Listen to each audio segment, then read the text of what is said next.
So you're interested in getting a BBL, lipo, or a tummy tuck and you have no idea where to start. My name's Ayana. I'm a licensed massage therapist and I specialize in post-op lymphatic drainage massage. I own a company that specifically cares for those who are going through the recovery process after cosmetic surgery. And in this video, I'm going to be talking about everything you need to know before surgery, before you even pay for your deposit, before you even get a consultation, so you can plan ahead, and what you need to know after surgery so you can plan for the recovery process. If you find any value or learn something new, definitely like and subscribe because I'm going to be posting demonstrations on lymphatic drainage massage and more informative videos about cosmetic surgery that could help a lot of people. Okay, so there's no fancy intro. We're actually just gonna get right into the information. And first we're gonna talk about health. What is your health like before surgery, pre-op? When you have your consultation, they should ask you about BMI. BMI is your body mass index. It determines how much fat you have on your body based on your height and your weight. A high BMI is 30 and above. If you are 30 and above, and some surgeons will stretch it out to 34, you may need to lose weight before surgery and try to lose weight the healthy way. This may optimize your results, but not only that, but put your heart in a better state before surgery. Your heart health is extremely important, and that's gonna really help you bounce back afterward. Now, the other side of that, you want to know if your BMI is too low. So a low BMI might be under 18. So if it's under 18, you may need to gain weight before surgery, especially if you're getting a BBL, because for BBLs, they're gonna need somewhere to pull the fat from to fill in your hips and your glutes and all that good stuff. Another thing to consider, how are you eating before surgery and what is your diet and exercise like? Because something I notice with my clients is if they do not have healthy habits before surgery, more than likely they're not going to really develop them afterwards. So if you develop them months ahead of time, it's going to make it way easier to bounce back from surgery. So for example, you want to be eating things that are, or taking supplements that are high in iron, that are high in folic acid, and that are high in vitamin C. And that's going to increase the oxygen in your blood, your hemoglobin levels, and put your heart in a better state, your cardiovascular system in a better state before surgery. I'm not saying to go, 100% healthy. I'm just saying determine where you are right now, because whatever habits you have right now, more than likely you're going to resort to them after surgery too. About 2 months before surgery, about 60 days before surgery, you're going to need to go to a doctor's office and turn in different labs. They're going to be testing your hemoglobin levels. They may have you, step on a scale, see what your BMI is, make sure that you're in a healthy state, take, your regular vitals, all that stuff, determine your blood pressure. See what type of medications you're taking to make sure that you're in a healthy state before you step into an OR. So that's really important. So make sure that you know that you can make time to send in those labs about 2 months ahead of time. Some surgeons will even allow 30 days ahead of time to make sure that everything goes on schedule with your surgery. And if you do have some type of condition, especially a condition that affects your heart or your lungs, you will need clearance from a doctor. So know what your health status is now, and if you need to make an adjustment, make them at least 6 months ahead of time. So when you actually schedule your consultation with your surgeon's team, you want to know what is included with surgery. So, are lymphatic drainage massages included right after surgery? Is travel included? Are certain accommodations or hotel stays? Do you get a faja, which is the garment that will go over your body to keep your body in shape? Is that included in surgery? Is it just the procedure and then you go home?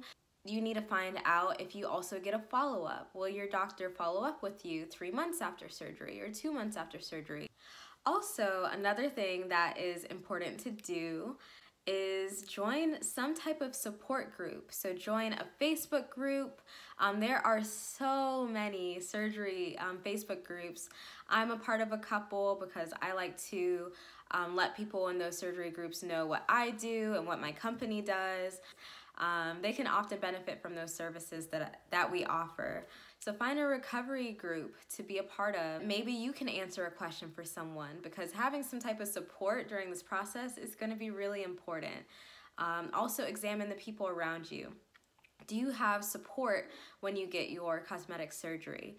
Are you experiencing a lot of negativity about it? Do you have someone that could help you after the process? You know, someone to help you into your garment or help you get to your massage appointments, because more than likely you're not going to be able to drive if you have a BBL because you can't sit. So those are just some things you need to determine your support group, because that's so important. So now let's talk about what happens after surgery. How are you going to need to recover and make sure that you get the best results? These are the things that you need to plan for. Right after surgery, where are you staying? Because you are not going to want to go on a plane or a bus or a car immediately after surgery. If you are staying in Miami, it can be worth it to go to a reputable recovery house where you can be tended to by nurses or doctors. And often these recovery houses will include IVs or for hydration, or they'll include massages as well. So where are you staying immediately after surgery? Are you staying in a recovery house? Does your surgery come with hotel stays, or are you going back home? Also, another thing to plan for, you want to know who are you going to get your massages from. After surgery, you're going to have a lot of extra fluid. Your lymphatic system is going to be a little backed up, and it's going to need a way to expel that fluid at a really quick rate so that you can see your results. More than likely, your surgeon's going to tell you that you need at least 10 massages after surgery.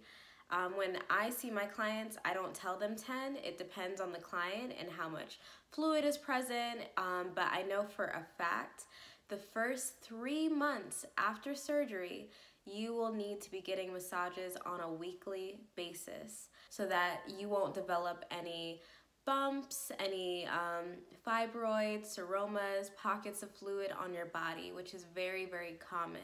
Also, for your self-care, in fact, let me show you a product that is very helpful that I recommend to all of my clients and that I actually use on some clients.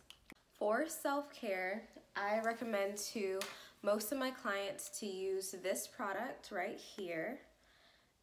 If you could see this, it rolls, and what I will do, I will roll this on the back of the legs, and I'll also roll this on the back of the body, you know, to get into any creases, especially right before the butt. But this is very beneficial for circulation and getting rid of excess fluid. This is really excellent, and you can use it on yourself. So I highly recommend a product like this for your aftercare. And I can go more in depth about products like this and other products that I recommend for how you take care of yourself after surgery. We talked about your health before surgery. We talked about what to ask your surgeon when you go into your consultation. We talked about staying in Miami for at least a week after your surgery and perhaps joining a recovery house. We talked about Facebook support groups, our own inner circle support groups, and we talked about lymphatic drainage massage and how you're going to need them after surgery. For anyone who watched this to the very end, thank you for watching this to the very end. I hope you learned something new. I hope you gained something insightful. I hope that I answered any questions that you have, and if I didn't, feel free to comment that down below. And also, please comment which procedure you're interested down below and what year you're getting it done. I definitely enjoyed filming this, and I plan to sit down and talk about more topics that has to do with the recovery process, aftercare, massages, and also posting real massage demonstrations on this channel. So definitely stay tuned for that, and I will see you in the next video. Have a good one.